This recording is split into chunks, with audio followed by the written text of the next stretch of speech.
Welcome to Daily Life Connection. Thanks for joining me again today as we continue to explore the heart of God and who He is. We're looking at the names of God that are familiar in the Bible. There are different times when people in the Bible encountered God and experienced Him, and they gave Him a name associated with that encounter. One of those is in Exodus chapter 17. And we find here is Moses and Aaron in the wilderness with the people, and they are attacked by the Amalekites. And the Amalekites are fierce warriors, and the battle was long and it was hard, and it seemed that they might have defeat. But in the very end, God encountered Moses on the mountain and said to Aaron and Hur, keep his arms stretched out. And as he did, God gave them the victory. Well, after that battle, Moses built an altar, a place of sacrifice, a place of remembrance. And he called it, he said, I'm going to call this Yahweh Nissi, the God who is my banner. God who is our banner.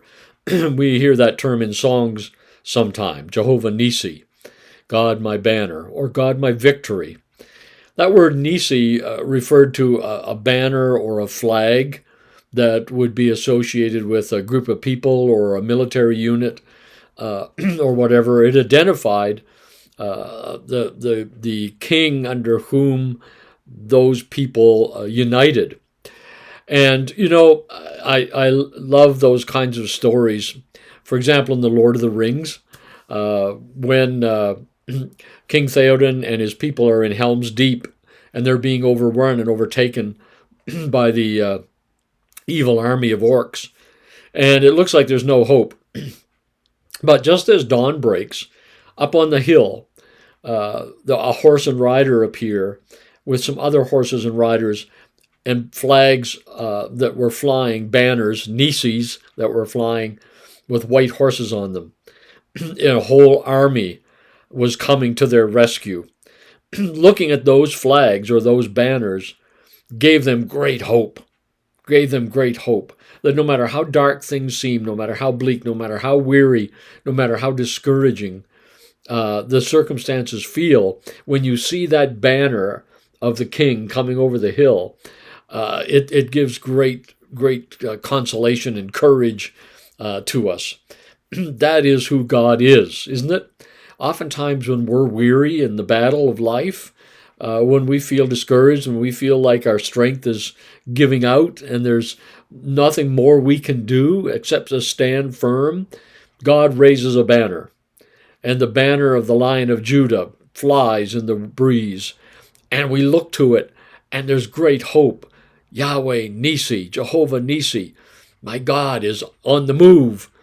We are under His banner. We are His people. And that's just an amazing source of confidence for us.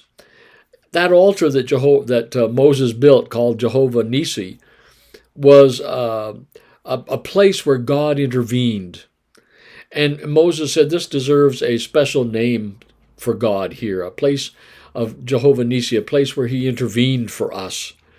And down through our lives, the older we get, the longer we follow God, the more times we can look back and recognize when He was Jehovah Nissi, when His banner flew, when He intervened in our circumstances and in our lives and brought victory to us.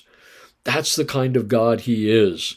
So no matter what we're facing today, no matter how discouraging, no matter how dark, no matter how long the battle has gone on, no matter how big the enemy may seem, no matter how crushing the whole circumstance may feel, the reality is, look to the banner, look to Jehovah Nissi, look for His coming, look for His intervention, look for His activity in what is going on. He is Jehovah Nissi, God our banner, the one under whom we find ourselves gladly and joyfully. We are His people, and He is a God of victory, not a God of defeat. He is a God of victory. So our lives, our circumstances, this is the good news today about Jehovah Nissi, the banner of God, the victory flag of God.